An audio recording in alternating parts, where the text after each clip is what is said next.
അപ്പോൾ ഹൈദരാബാദ് ഹൗസ് എന്ന് പറയുന്ന ഒരു റെസ്റ്റോറൻറ്റിലാണ് നമ്മൾ ലഞ്ച് കഴിക്കാൻ കയറുന്നത്. മണി 3:30 ആയിട്ടുണ്ട്. പക്ഷെ നമ്മൾ ലഞ്ചാണ് കഴിക്കുന്നത്. നമ്മൾ ലഞ്ച് കഴിച്ചിട്ടുണ്ടായിരുന്നില്ല.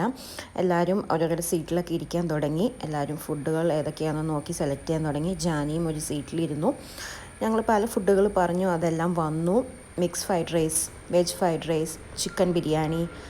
ജാനിമോള് ചിക്കൻ ബിരിയാണിയാണ് പറഞ്ഞത്. അങ്ങനെ അതെല്ലാം കഴിച്ചുകൊണ്ടിരിക്കുകയാണ് എല്ലാവരും. അതിനുശേഷം വേണം നമുക്ക് ഇവിടെ നിന്ന് വീണ്ടും ഹോട്ടലിലോട്ട് പോകാൻ വേണ്ടിയിട്ട്. അങ്ങനെ നമ്മളെല്ലാവരും ഫുഡെല്ലാം കഴിച്ചു, ഹാപ്പിയായി. നമ്മളിപ്പോൾ വീണ്ടും താമസിക്കാനുള്ള ഹോട്ടലിലോട്ട് പോയിക്കൊണ്ടിരിക്കുകയാണ്. ഇതാണ് ഹൈദരാബാദിൻ്റെ ഒരു യാത്ര എന്ന് പറയുന്നത്. പോകുന്ന വഴിയുള്ള ജസ്റ്റ് ചെറിയ ചെറിയ കാഴ്ചകളാണ് ഇതെല്ലാം.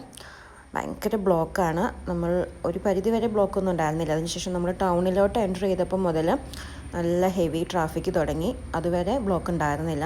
കണ്ടില്ലേ, നല്ല ഹെവി ട്രാഫിക്കുണ്ട്. നമ്മളങ്ങനെ മൂവ് ചെയ്തുകൊണ്ടിരിക്കുകയാണ്. പോകുന്ന വഴി അതാ സെക്രട്ടേറിയറ്റാണ് കാണുന്നത്. ഇവിടുത്തെ ഹൈദരാബാദിൻ്റെ സെക്രട്ടേറിയറ്റ് നല്ല വലിയ ബിൽഡിംഗ് ആണ്. അപ്പോൾ ഞാൻ ജസ്റ്റ് കണ്ടപ്പം അത് വെറുതെ ഒന്ന് ഫോട്ടോ എടുത്തതാണ്. അത് കണ്ട സമയത്ത് എനിക്ക് എടുക്കാൻ പറ്റില്ല. അതങ്ങ് മൂവ് ചെയ്തപ്പോഴാണ് ഞാൻ എടുത്തത്. അതുകൊണ്ടാണ് ബാക്കിൽ നിന്നുള്ള വ്യൂ ആണ് കിട്ടിയിരിക്കുന്നത്. ഹൈദരാബാദിൻ്റെ സെക്രട്ടേറിയറ്റാണ് കാണുന്നത്. അതിൻ്റെ മുകളിൽ അശോക സ്തംഭമൊക്കെ വെച്ചിട്ടുണ്ട്. പക്ഷെ എനിക്ക് ക്ലിയർ ആയിട്ട് അത് എടുക്കാൻ പറ്റിയില്ല. ഈ കാണുന്നതാണ് സെക്രട്ടേറിയറ്റിൻ്റെ. അത് കഴിഞ്ഞ് തൊട്ടടുത്ത് തന്നെ കാണുന്നതാണ് Telangana mattress memorial park in Hyderabad.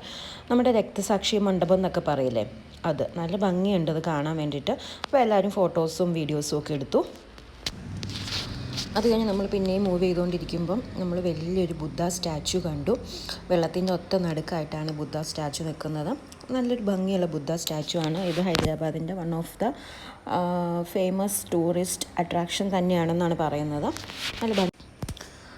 അങ്ങനെ നമ്മൾ താമസിക്കുന്ന ഹോട്ടലിൻ്റെ ഫ്രണ്ടിലെത്തി. ഇതാണ് ഹോട്ടൽ. താജ് ട്രൈ സ്റ്റാർ എന്ന് പറയുന്ന ഒരു ഹോട്ടലിലാണ് നമ്മൾ സ്റ്റേ. അപ്പോൾ ജാനിക്കുട്ടിയും മമ്മു ചേച്ചിയൊക്കെ ഹോട്ടലിൻ്റെ അകത്തോട്ട് കയറുകയാണ്. കല്യാണം കഴിയുന്നോടം വരെ ഈ ഹോട്ടലിൽ തന്നെയാണ് നമുക്ക് ഫുഡും അക്കോമഡേഷനും എല്ലാം അറേഞ്ച് ചെയ്തിരിക്കുന്നത്. നമുക്ക് 2-3 ദിവസത്തെ പരിപാടിയാണ്.